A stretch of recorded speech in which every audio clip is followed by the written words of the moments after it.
D'abord, qu'est-ce que vous connaissez de l'hypertension? Qu'est-ce que vous savez déjà de l'hypertension? D'après vous, comment se développe l'hypertension? Quand on a de l'hypertension, ça vient d'où? C'est quoi en fait l'hypertension? Est-ce que vous avez une idée? Il y a le stress. Donc ça peut être, d'après vous, c'est le stress. Est-ce que vous avez une autre idée? Vous ne savez pas du tout d'où vient l'hypertension? C'est la force du sang. Voilà, il y a trop de pression dans les artères, mais d'où ça vient? Le cœur bat trop vite. Les veines sont un peu bouchées. Non, le cœur bat pas plus vite, c'est ça le pire. Mais pourquoi on a de la tension? Vous avez une idée? Les artères sont bouchées. Ça peut être l'athérosclérose. Donc là, il y a une piste. Donc les artères, la lumière des artères qui est plus petite, et donc là, pour que le sang passe, ça pousse plus. Ça peut être une cause. L'alimentation, ça peut être... Ouais, mais alors ça dérègle quoi? Vous avez une idée? Bon, ben c'est bien, je vais pouvoir vous apprendre des choses. Vous ne savez pas tout, c'est bien. Voilà. Donc, je vais vous expliquer d'où vient l'hypertension. Qu'est-ce qui se passe dans le corps quand on a l'hypertension? Et je vais essayer de vous expliquer pourquoi le jeûne est super efficace. Et pour moi, là, il y a un créneau super intéressant. Parce qu'en fait, vous allez voir que la médecine allopathique ne soigne pas l'hypertension. Elle fait baisser la tension, mais ne soigne pas l'hypertension. Et il n'y a rien en médecine naturelle qui soigne l'hypertension. Mais le jeûne soigne l'hypertension. Vous allez voir que ça soigne. C'est pas que ça fait semblant, ça soigne. Les gens viennent en jeûne et vous allez voir des témoignages et vous retrouvez sur mon site. Bah, toi, ça a soigné l'hypertension d'ailleurs. Hein. Passé de 19 à 13. Voilà. Donc, ça soigne l'hypertension. C'est pas que ça fait baisser la tension, c'est que ça soigne. Hein. Alors, voilà. Puis après, je vais vous expliquer pour les personnes hypertendues comment procéder au jeûne et comment aussi procéder en termes d'alimentation pour ne pas reprendre le médicament. Hein. Ce que je vous partage, c'est vraiment mes 7 ans d'expérience. 7 ans d'expérience à travers de observations. Il n'y a pas tellement de littérature. C'est pas des choses que j'ai été apprendre ailleurs. C'est vraiment ce que j'ai appris sur le terrain. Hein, ce que j'ai appris sur le terrain au niveau de l'hypertension. Bien sûr, il y a la littérature pour comprendre d'où ça vient, mais comment en sortir, c'est vraiment sur le terrain. J'ai vu comment ça se passait. Et depuis, j'ai vu ce que font les Russes. Donc, ils ont adapté un peu différemment, mais ça revient au même. Alors, voilà. Pourquoi on développe l'hypertension? Donc, aujourd'hui, je vais me contenter juste sur ce qu'on appelle la tension dite essentielle. Hein, la tension dite essentielle, qu'il s'agit des 90% d'hypertension. Hein, il y a des fois des hypertensions qui sont liées à des tumeurs, des choses comme ça. On ne va pas regarder ça. Nous, c'est l'hypertension générale dite essentielle. Alors, qu'est-ce qu'on voit? En fait, l'hypertension, c'est quoi? C'est un déséquilibre hormonal. C'est un déséquilibre hormonal. Déséquilibre hormonal. On va voir qu'il y a des hormones qui sont en surproduction quand le foie va pas bien, quand le rein va pas bien, et en sous-production quand le cœur n'est pas assez sollicité. D'accord? Donc on va voir d'un côté qu'il y a trop d'un côté et pas assez de l'autre, et c'est ce déséquilibre hormonal qui va créer l'hypertension. Hein. Et puis, on va voir aussi que c'est la réduction de la lumière, donc l'athérosclérose, qui va augmenter ce phénomène. Voilà, ben c'est ça. Hein, vous imaginez un tuyau d'arrosage. Si vous utilisez votre tuyau d'arrosage normal, il n'y a pas beaucoup de pression. Si vous appuyez dessus, vous appuyez sur votre tuyau d'arrosage, vous augmentez la pression. C'est ce qui se passe dans le corps. Il y a quelque chose qui appuie. Donc, il n'y a pas seulement la lumière qui est réduite, il y a quelque chose qui vient appuyer sur les vaisseaux, les artères et les veines, qui fait qu'il y a plus de pression. Mais qu'est-ce qui fait que ça vient appuyer? Eh bien, c'est des hormones. On appelle angiotensine 2 et l'aldostérone, des hormones que là j'ai représentées sur des petites flèches, les hormones qui sont produites en trop grand nombre et qui viennent appuyer sur nos artères et nos veines et qui viennent créer cette tension dans nos artères et qui crée le durcissement et la contraction des artères et des veines. Je pensais que c'était de la graisse. Non. Alors, c'est très intéressant ça parce qu'on a combattu le cholestérol. Aujourd'hui, depuis 2010, on sait que le cholestérol est innocent. Donc, oubliez la graisse, oubliez le cholestérol. Il est totalement innocent dans les maladies cardiovasculaires. Il est même nécessaire.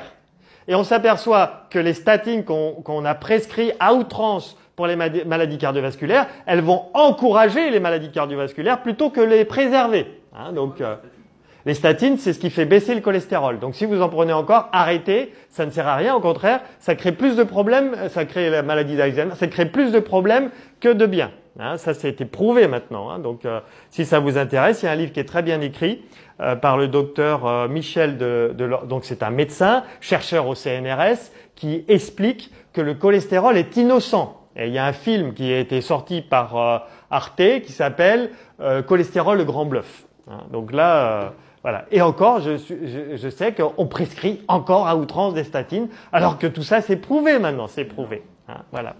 Voilà. Alors, tension artérielle, c'est l'équilibre entre ce qui se passe dans les reins. Alors, brièvement, les reins, quand ils vont mal, ils vont produire trop de rénine.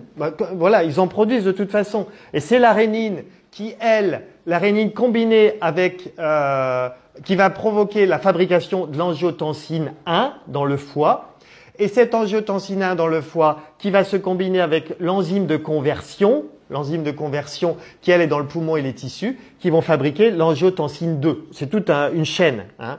Et c'est cette angiotensine 2, qui va agir sur les artères et les veines et qui va, avec l'aldostérone, qui va aussi provoquer l'aldostérone, qui va provoquer cette tension.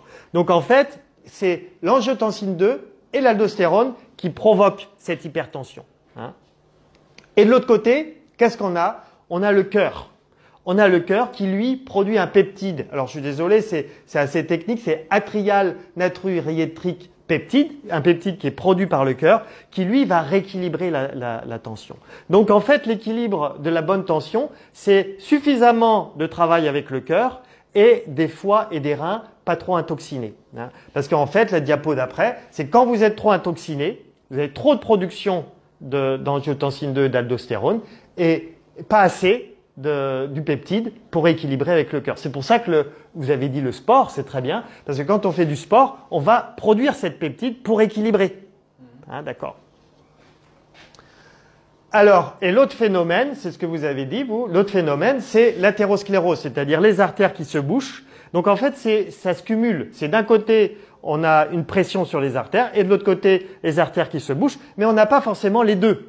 Hein, on n'a pas forcément les deux. En général, les artères qui se bouchent, c'est plutôt avec l'âge. Ça, c'est plutôt les personnes âgées. Hein, donc voilà. Et on peut avoir une légère tension élevée, 16, 17, sans symptômes, parce que c'est simplement l'athérosclérose. Les foies et les reins fonctionnent bien. Donc là, il ne faudra pas forcément traiter. Hein, donc voilà. Aujourd'hui, on traite systématiquement dès qu'on dépasse 14, mais ça dépend en fait si la personne a ou pas les symptômes. Si la personne n'a pas de symptômes, peut-être qu'elle peut très bien avoir une légère hypertension. C'est tout à fait normal, c'est physiologique, c'est à cause du vieillissement. Voilà. Voilà. Donc comment on peut faire pour retrouver une tension normale? Eh bien, c'est détoxiner. On détoxine les organes et donc le fait de nettoyer les organes, ils retrouvent leur santé normale et le fait de retrouver leur santé normale, eh bien, ils retrouvent leur équilibre, hein, retrouvent leur équilibre. Et puis pour le cœur, eh bien, c'est de faire du sport et c'est de faire l'amour. Faire l'amour, la sexualité va permettre là aussi de produire ce peptide. Hein. Donc faire l'amour, c'est très bon pour les maladies cardiovasculaires. C'est peut-être pour ça d'ailleurs qu'on relie le cœur à l'amour. Hein, je ne sais pas, on relie souvent le cœur à l'amour. Hein. Voilà. Alors, pourquoi le jeûne fait baisser la tension? Avec tout ce que je vous ai dit, qu'est-ce que vous avez compris? Pourquoi le jeûne va faire baisser la tension? Parce que le jeûne détoxine, parce que le jeûne nettoie, parce que le jeûne régénère. Là, je vais vous montrer, par exemple, c'est Walter Longo qui a démontré qu'au bout du 3e jour de jeûne, notre corps se régénère, la moelle osseuse se régénère. La moelle osseuse se régénère et donc on produit des cellules souches à outrance. Vous avez entendu parler des cellules souches? On vous les vend à très cher. Il y a des commerces de cellules souches aujourd'hui, on vous les vend à très cher. Vous pouvez les avoir gratuitement en jeûnant. À partir du 3e jour de jeûne, vous produisiez à outrance des cellules souches et le corps se régénère. C'est génial.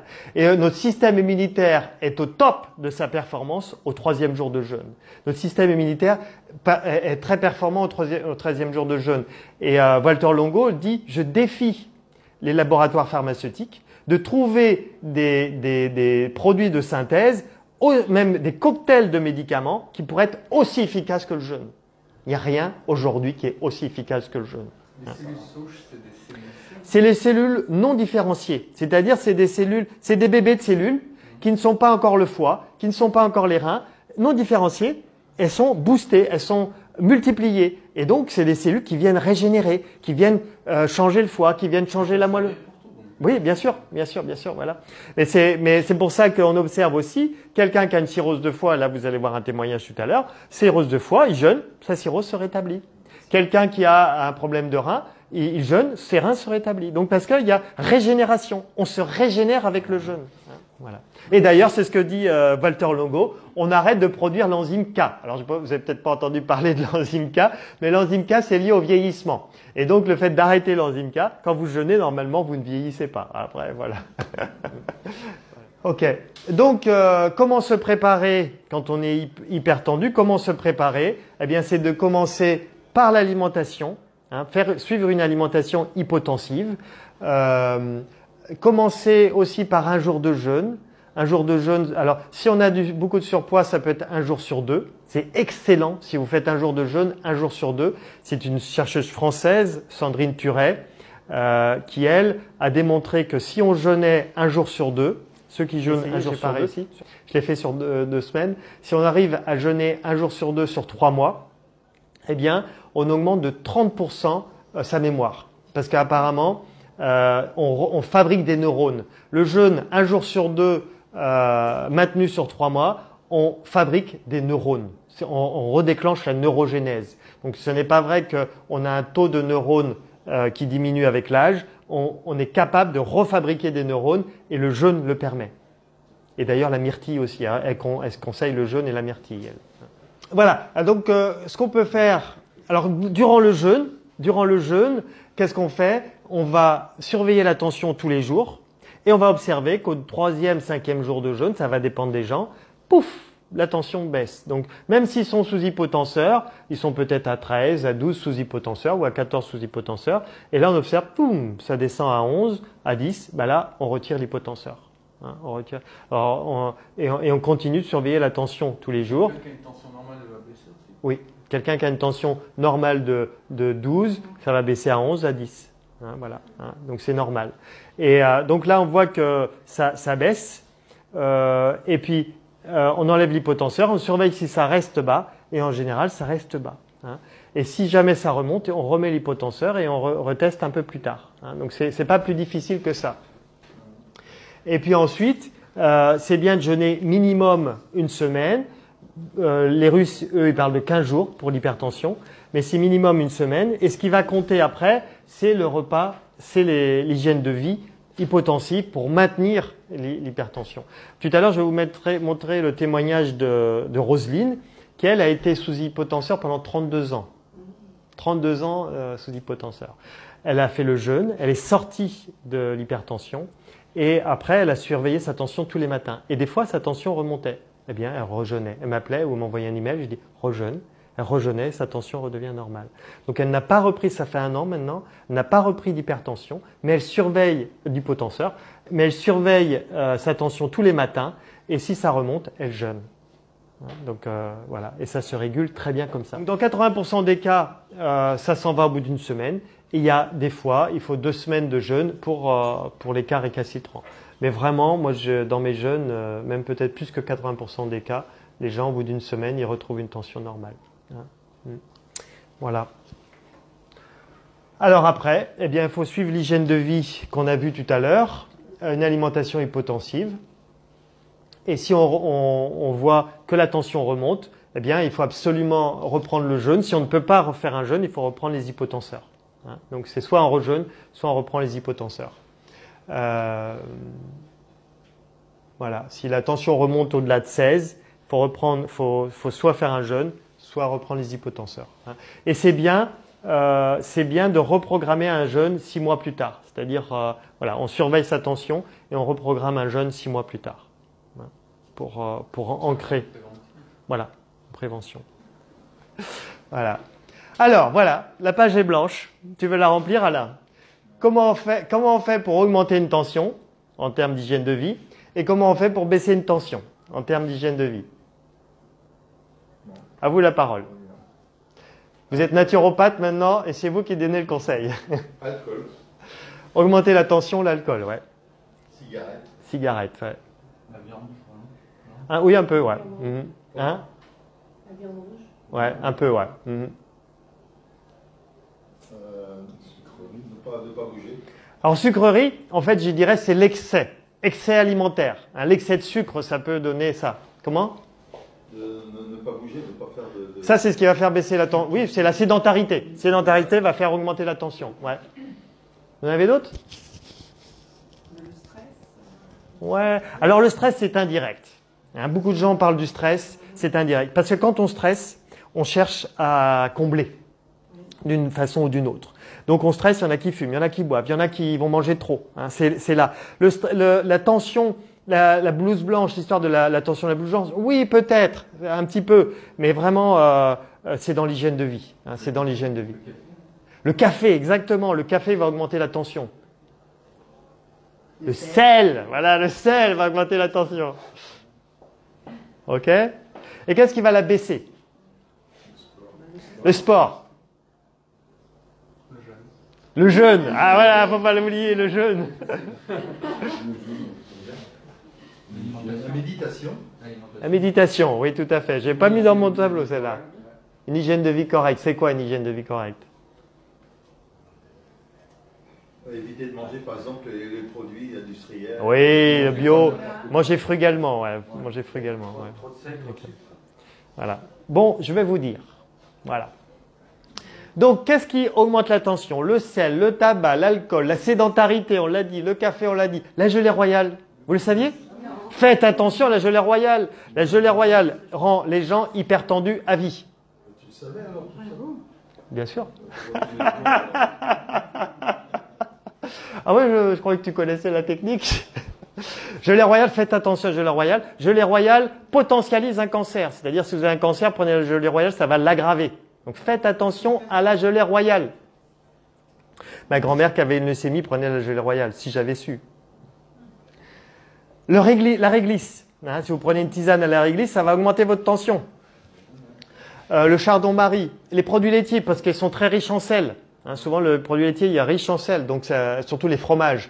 Beaucoup les produits transformés, on en a parlé. Les produits transformés qui sont riches en sel. La charcuterie qui est riche en sel. Les médicaments, parce qu'ils vont agir sur les reins. Ils dérèglent les reins et les foies. Hein, donc, les produits de synthèse. La vitamine E. Hein, faites attention aux vitamines, surtout de synthèse. C'est quoi la vitamine? Alors, là, vous me posez une colle. Je le savais, mais j'ai oublié. Voilà. Mais surtout, ne pas apporter de vitamines de synthèse, déjà. Hein. Si vous apportez des vitamines, il faut que ce soit des aliments. Mais là, c'est tout un autre. La viande. La viande peut augmenter la tension, on l'a dit. La surcharge calorique. Donc, le sucre, trop manger. Trop manger va augmenter la tension. Le grignotage.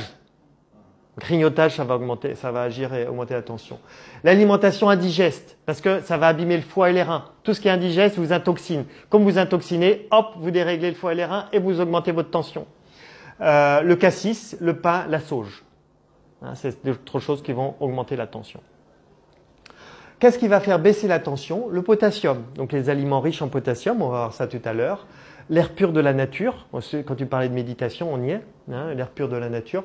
Le jus de citron pressé le matin, parce qu'en plus c'est un anti-agrégant plaquettaire. Ça fait baisser la tension. Le sport, la myrtille, les aliments naturels faits à la maison. L'ail. L'ail, c'est très efficace. En ce moment, vous avez l'ail noir. L'ail noir que vous pouvez tartiner sur le matin, là, c'est délicieux.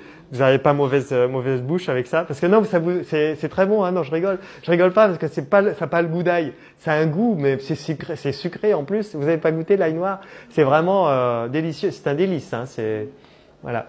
L'oignon, la pomme de terre, parce qu'elle est très riche en potassium. Les amandes, très riches en potassium. Tout ce qui est légumes. Légumes, ça va aider à faire baisser la tension. Tout ce qui est huile d'olive.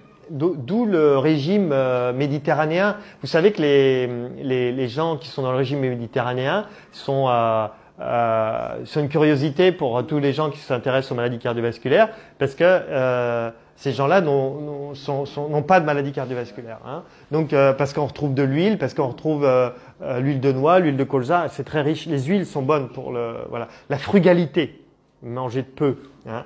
La diète, le jeûne et l'alimentation qui est digeste, les oméga 3. Et aussi, là, dans le régime méditerranéen, il y a beaucoup d'oméga 3. Les oméga 3, ça fluidifie le sang, ça assouplit les artères, donc c'est bon pour tout ce qui est peau, tissu. Donc les oméga 3, vous savez où on les trouve, hein, c'est les noix, les légumes verts, c'est les poissons bleus, voilà, à condition qu'ils soient crus, donc en marinade. Hein, si c'est en boîte crue, ça marche plus. Hein, mais voilà, donc les oméga 3. Voilà. Alors ensuite, qu'est-ce qu'on mange? Qu'est-ce qu'il faut manger pour avoir une alimentation hypotensive? En petit déjeuner, qu'est-ce que vous proposez comme petit déjeuner? En déjeuner-dîner, qu'est-ce que vous proposez? Qu'est-ce qu'il y a au menu ce soir? Voilà, au goûter. Est-ce que vous avez une idée? Ça fait ton ressenti aussi. Des amandes. Peut-être selon ce qu'on- J'aime pas trop ça, le ressenti, mais bon. Parce que j'ai peur qu'il y ait une confusion entre... Déjà de l'eau tiède avec du jus de citron. Voilà. Hein. Donc, l'eau tiède avec jus de citron, à condition de ne pas être frileux. Hein, parce que là, on va voir autre chose. C'est que si vous... En général, les gens hypertendus n'ont pas de frilosité. Mais faites attention, si vous êtes en bonne santé et que vous êtes légèrement frileux, ne prenez pas le citron le matin. Mais vous pouvez le prendre à 17h30 l'après-midi. Hein. Mais il faut aussi arrêter quand on continue. Oui, c'est ça. Ouais, par pause. Voilà, c'est très bien. Ouais. Ok, je vais vous mettre ça en image. Hein. Ça va être plus sympa. Je vous ai mis en image. Voilà l'exemple de petit déjeuner hypotenseur. Donc, la banane. Pourquoi la banane? Parce qu'elle est très riche en potassium. Hein, la banane le matin. Vous faites un écrasé de banane, riche en potassium. Vous ajoutez les noix, parce que c'est riche en oméga 3.